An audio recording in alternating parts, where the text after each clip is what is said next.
ରାସ୍ତାର ଅବସ୍ଥା କହିଲେ ନ ସରେ।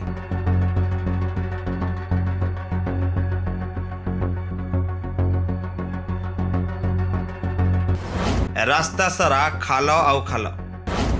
ଅସରାଏ ବର୍ଷାରେ ରାସ୍ତାରେ ଜମୁଛି ପାଣି।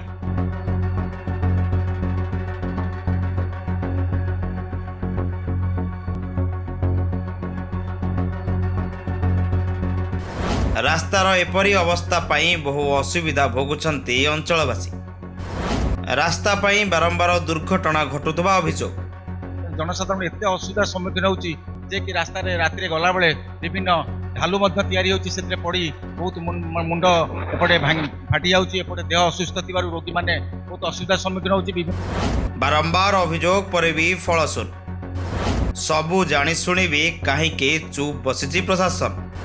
ଡଷ୍ଟ ଛିଞ୍ଚି ଦେଇ ଠିକାଦାର ଫେରାର, ବଦନାମ ହେଉଛନ୍ତି ସରକାର। ଆମେ ବାରମ୍ବାର କହିଲା ସୁଦ୍ଧା ସେମାନେ ଏହାକୁ କର୍ଣ୍ଣପାତ କରୁନାହାନ୍ତି। ପୂର୍ବ ବର୍ଷ କିଛି ଡଷ୍ଟ ଆଣି ପକେଇ ଦେଇ କଣ୍ଟ୍ରାକ୍ଟର ଚାଲିଗଲେ, ପୁଣି ସେଇ ଅବସ୍ଥା। ବଦଳିଛି ସରକାର, ହେଲେ ଏବେ ବି ବଦଳିନି ଚିତ୍ର। ଆଜି ଆମେ ରହିଛୁ ବିଞ୍ଝାରପୁର ଅଞ୍ଚଳର ବିଞ୍ଝାରପୁର ସହିତ ଦଶରଥପୁର ବ୍ଲକ, ଦୁଇଟି ବ୍ଲକକୁ ସଂଯୋଗ କରୁଥିବା ଇଏ ହେଉଛି ମୁଖ୍ୟ ରାସ୍ତା। ଆମେ ବର୍ତ୍ତମାନ ପାଇଁ ରହିଛୁ ବିଞ୍ଝାରପୁର ଅଞ୍ଚଳର, ଇଏ ହେଉଛି କପିଳା ଅଞ୍ଚଳରେ ରହିଛୁ।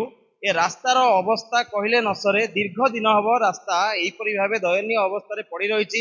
ରାସ୍ତା ସାରା ଖାଲା ଖୁମା। ବର୍ଷା ଦିନ ଆସି ଯାଇଥିବାରୁ ଯେତେବେଳେ ବର୍ଷା ହେଉଛି ରାସ୍ତାରେ ମଧ୍ୟ ବହୁ ମାତ୍ରାରେ ପାଣି ଜମି ରହୁଛି। ଲୋକମାନେ ଯାତାୟାତ କରିବାକୁ ବହୁ ଅସୁବିଧାର ସମ୍ମୁଖୀନ ହେଉଛନ୍ତି।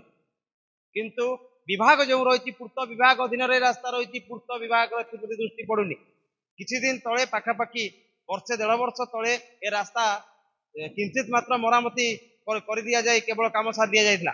ତେବେ ଚାଲନ୍ତୁ ସିଧାସଳଖ ଯିବା। ଆମ ସହିତ ରହିଛନ୍ତି ଅଞ୍ଚଳର କିଛି ବାସିନ୍ଦା, ତାଙ୍କ ପାଖରୁ ପଚାରି ବୁଝିବା ସେ ରାସ୍ତାକୁ ନେଇ କଣ କହୁଛନ୍ତି। ଆଜ୍ଞା, ସ୍ୱାଗତ କରିବି। ବଡ ଟିକେ ପରିଚୟ ଦେବେ। ନମସ୍କାର, ମୁଁ ସରପଞ୍ଚ କପିଳା ଗ୍ରାମ। କଣ କହିବେ ଏ ରାସ୍ତାର ଏଇ ଯୋଉ ଅବସ୍ଥା, ଆକୁ ନେଇ ଆପଣ କଣ କହିବେ? ଏ 3 ବର୍ଷ ହେଲା ଏଇଭଳି ରାସ୍ତା ଅଛି। ଏହାକୁ ବାରମ୍ବାର ଆମେ ଅନୁରୋଧ କଲା ପରେ ବି ଆ ପ୍ରତି କେହି ଧ୍ୟାନ ଦେଉନାହାନ୍ତି। ଏହା ହେଉଛି ଆମ ଦୁଇଟି ବ୍ଲକକୁ ସଂଯୋଗ କରୁଥିବା ମୁଖ୍ୟ ରାସ୍ତା। ତତ୍ସହିତ ଏଇ କଟ ଦେଇ ଆମର ଭଦ୍ରକ ଜିଲ୍ଲା ବି କନେକ୍ଟେଡ୍। ସେପଟରେ ପିରତିପୁର ହସ୍ପିଟାଲ, ବିଞ୍ଝାରପୁର ଥାନା ବି ଅଳକୁଣ୍ଡ, ଏମାନେ ଆମର ଦୈନନ୍ଦିନ ଯାତାୟାତ ରାସ୍ତା। ଏଥିରେ ପ୍ରାୟ 2000ରୁ ଉର୍ଦ୍ଧ୍ୱ ଲୋକ ଡେଲି ଯିବା ଆସିବା। ସେମାନେ ନାହିଁ ନଥିବା ଅସୁବିଧାର ପରିସ୍ଥିତିରେ ପଡୁଛନ୍ତି, କିନ୍ତୁ ହେଲେ ବି କେହି କର୍ଣ୍ଣପାତ କରୁନାହାନ୍ତି। ଦୁଃଖର କଥା, ଏଭଳି ଏକ ମୁଖ୍ୟ ରାସ୍ତା ଯୋଉଠି ହଜାର ହଜାର ଲୋକ ଯିବା ଆସିବା, ଆମ୍ବୁଲାନ୍ସ ଯିବା ଆସିବା, ସରକାରୀ ଗାଡି ଯିବା ଆସିବା, ସେମାନେ କେମିତି ଦେଖିପାରୁନାହାନ୍ତି। ଆମେ ବାରମ୍ବାର କହିଲା ସୁଦ୍ଧା ସେମାନେ ଏହାକୁ କର୍ଣ୍ଣପାତ କରୁନାହାନ୍ତି। ପୂର୍ବ ବର୍ଷ କିଛି ଡଷ୍ଟ ଆଣି ପକେଇ ଦେଇ କଣ୍ଟ୍ରାକ୍ଟର ଚାଲିଗଲେ, ପୁଣି ସେଇ ଅବସ୍ଥା ଏବେ। ତେଣୁ ଆମେ ଅନୁରୋଧ କରୁଛୁ ଯେତେ ଶୀଘ୍ର ଏହାକୁ ସମାଧାନ କରନ୍ତୁ ଏବଂ ଏ ରାସ୍ତାଟି ସମ୍ପୂର୍ଣ୍ଣ ଭାବେ ନିର୍ମାଣ କରାଯାଉ। ଯାହା ଶୁଣୁଥିଲେ କଣ ରହିଥିଲା, ଜଣେ ଜନପ୍ରତିନିଧି କପିଳା ଗ୍ରାମ ପଞ୍ଚାୟତର ସରପଞ୍ଚ ଯିଏ ରହିଥିଲେ ଦେବଦତ୍ତ ସେଠୀ, ତାଙ୍କର ପ୍ରତିକ୍ରିୟା ଏ ରାସ୍ତାକୁ ନେଇ କଣ ରହିଥିଲା। ତେବେ ଆମ ସହିତ ରହିଛନ୍ତି ଅଞ୍ଚଳର ଆଉ ଜଣେ ବାସିନ୍ଦା, ଚାଲନ୍ତୁ ତାଙ୍କ ପାଖରୁ ପଚାରି ବୁଝିବା ସେ ରାସ୍ତାକୁ ନେଇ କଣ କହୁଛନ୍ତି। ଆଜ୍ଞା, ସ୍ୱାଗତ କରି ପରିଚୟ ଦେବେ। ଆଜ୍ଞା ନମସ୍କାର, ମୁଁ ବଡ଼ ଖବରକୁ ସ୍ୱାଗତ କରୁଛି, କାରଣ ଆଜି ମୁଁ ଅଳକୁଣ୍ଡ ପଞ୍ଚାୟତର ସରପଞ୍ଚ ସୁଶାନ୍ତ କୁମାର ଦାସ। ମୁଁ ଜନପ୍ରତିନିଧି ଭିତରେ କାମ କରୁଛି ପଞ୍ଚାୟତ। ଆପଣ ଜଣେ ଜନପ୍ରତିନିଧି। ଏ ରାସ୍ତା ଦେଇ ଆପଣଙ୍କ ପଞ୍ଚାୟତ ପାଖ କପିଳା ପଞ୍ଚାୟତ, ବରପଦା ପଞ୍ଚାୟତ, ପ୍ରୀତିପୁର ପଞ୍ଚାୟତ, এই বিভিন্ন পঞ্চায়েত রয়েছে। এই রাস্তা দিয়ে লোক যা আসা করছেন, যাতায়াত করছেন। প্রত্যেক দিন হাজার হাজার গাড়ি যাতায়াতের রাস্তায় করে। তা সহ স্কুল কলেজ মধ্যে আপনার অঞ্চল রয়েছে। রাস্তার এই যে অবস্থা কଣ কইবে? ଆଜ୍ଞା ସାଧାରଣତଃ ଆମର ମେନ୍ ଆମେ ନିର୍ଭର କରୁଛୁ ବିଞ୍ଝାରପୁର ବ୍ଲକ ମାଧ୍ୟମରେ। ଏ ରାସ୍ତାଟି ଆମର ମାହାସଡ଼ା ଠାରୁ ମଧୁର ପର୍ଯ୍ୟନ୍ତ ନିର୍ମାଣ କରାଯାଇଥିଲା। ଏ ରାସ୍ତାଟି ମିନିମମ୍ 5 ବର୍ଷ ତଳେ ବହୁତ ଭଲ ଥିଲା, କିନ୍ତୁ ଆଜି ଜନସାଧାରଣ ହଇରାଣ ହେଉଛନ୍ତି ଯେ କି ପୂର୍ବ ସରକାର ବେଳେ ରାସ୍ତାଟି ନିର୍ମାଣ କରାଯାଇଥିଲା। ଅବିକା ଏ ରାସ୍ତାରେ ହଜାର ହଜାର ଗାଡ଼ି ଯାଉଛି ଏବଂ ମେଡିକାଲ ଯାଜପୁର ଏବଂ ବିଞ୍ଝାରପୁର କଣ୍ଟାକ୍ଟ କରୁଛନ୍ତି ସମସ୍ତେ, କିନ୍ତୁ ଏଇ 5-6ଟି ପଞ୍ଚାୟତ ନିର୍ଭର କରୁଛି ମେନ୍ ରାସ୍ତା ଉପରେ। ଜନସାଧାରଣ ଏତେ ଅସୁବିଧାର ସମ୍ମୁଖୀନ ହେଉଛି ଯେ କି ରାସ୍ତାରେ ରାତିରେ ଗଲାବେଳେ ବିଭିନ୍ନ ଢାଲୁ ମଧ୍ୟ ତିଆରି ହେଉଛି, ସେଥିରେ ପଡ଼ି ବହୁତ ମୁଣ୍ଡ ଏପଟେ ଫାଟି ଯାଉଛି, ଏପଟେ ଦେହ ଅସୁସ୍ଥ ଥିବାରୁ ରୋଗୀମାନେ ବହୁତ ଅସୁବିଧାର ସମ୍ମୁଖୀନ ହେଉଛି। ବିଭିନ୍ନ ଗାଡ଼ି ମଧ୍ୟ ଅସୁବିଧାର ସମ୍ମୁଖୀନ ହେବାକୁ ପଡୁଛନ୍ତି। ଡ୍ରାଇଭର ମାନେ ନେଇକି ଯିବା ପାଇଁ ରାତିରେ, ମାନେ ଯେ ଡେଲିଭରି ପେସେଣ୍ଟକୁ, ସେମାନେ ମଧ୍ୟ ଅସୁବିଧାର ସମ୍ମୁଖୀନ ହେଉଛନ୍ତି।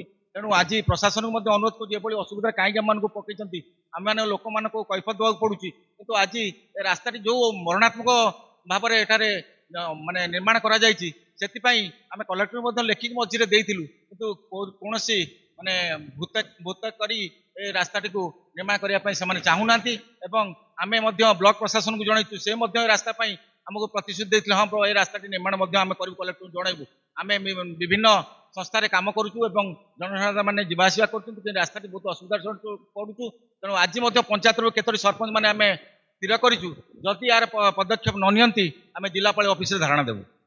କାହିଁକି ସରକାରଙ୍କର ଏ ରାସ୍ତା ପ୍ରତି ଏତେ ଅବହେଳା କାହିଁକି? ପୂର୍ତ୍ତ ବିଭାଗ ଅଧୀନରେ ରାସ୍ତା ରହିଛି, ସରକାରଙ୍କ ପାଣ୍ଠିରୁ ଲୋକମାନଙ୍କ ଟିକସରେ ଇଏ କାମ ହଉଛି, ରାସ୍ତା କାମ ଯେକୌଣସି କାମ ହଉଛି ଲୋକମାନଙ୍କ ଟିକସରେ ହଉଛି, ଏତେ ଅବହେଳା କଣ ପାଇଁ? ଲୋକଙ୍କ ସରକାର ତ ଇଏ ଆସିଛି, କିନ୍ତୁ ଅବହେଳାକୁ ନେଇ କଣ କହିବେ? ଆଜ୍ଞା ଇଏ ତ ଡବଲ ଇଞ୍ଜିନ ସରକାର। ଆପଣ ମାନେ ଜାଣିଥିବେ ପୂର୍ବ ସରକାର ଯିଏକି ନବୀନ ପଟ୍ଟନାୟକ ଅମଳରେ ଯିଏ ଆମର ବିଧାୟିକା ପ୍ରମିଳା ଥିଲେ, ସେ ରାସ୍ତା ଟିକେ ଅସୁବିଧା ହେଲେ ସେ ଡଷ୍ଟ ପକେଇକି ଲୋକମାନଙ୍କୁ ଯିବା ଆସିବା ପାଇଁ ସୁବିଧା କରୁଥିଲେ। କିନ୍ତୁ ବର୍ତ୍ତମାନ ଡବଲ ଇଞ୍ଜିନ ସରକାର ବେଳେ ଆମେ ଦେଖୁଛୁ ବହୁତ କହୁଥିଲେ ଆମେ ଏଟା କରିମୁ ସେଟା କରିମୁ, କିନ୍ତୁ ବର୍ତ୍ତମାନ କିଛି ପଦକ୍ଷେପ ନେଇ ପାରୁନାହାନ୍ତି। ଯାହା ଅର୍ଥ ଆସୁଛି ବାଟ ବରଣା ସେମାନଙ୍କ ଦ୍ୱାରା ହେଉଛି, ସେ ପଦକ୍ଷେପ ପାଇଁ ଆମେ ବହୁତ କମ ସମୟରେ ଆମେ ଜିଲ୍ଲାପାଳଙ୍କ ପାଖରେ ଆମେ ଉପସ୍ଥାପନ କରିବୁ।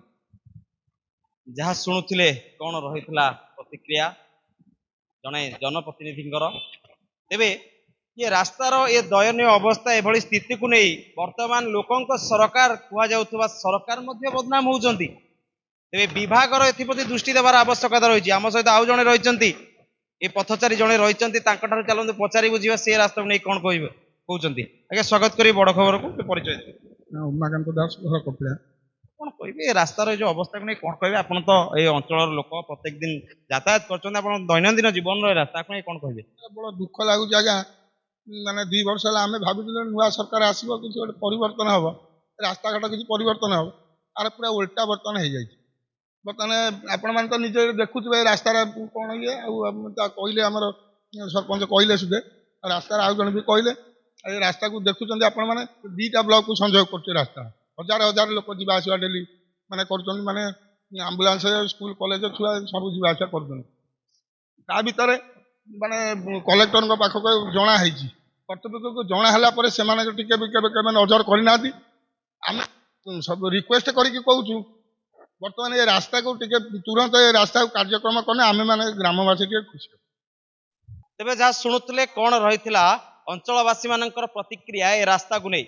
ଯଦି ଏ ରାସ୍ତାର କାର୍ଯ୍ୟ କରା ନଯାଏ, ତେବେ ଲୋକମାନେ ଏହିପରି ନାଇଁ ନଥିବା ଅସୁବିଧାର ସମ୍ମୁଖୀନ ହେବେ ଏବଂ ତାହା ସହିତ ସରକାର ମଧ୍ୟ ବଦନାମ ହଉଛନ୍ତି, ବଦନାମ ମଧ୍ୟ ହୋଇବେ ଆଗକୁ।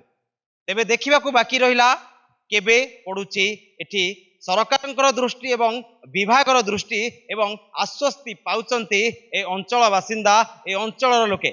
ଯାଜପୁର ବିଞ୍ଝାରପୁର ଦେବୀଦତ୍ତ ସାମଲଙ୍କ ରିପୋର୍ଟ, ବଡ଼ ଖବର।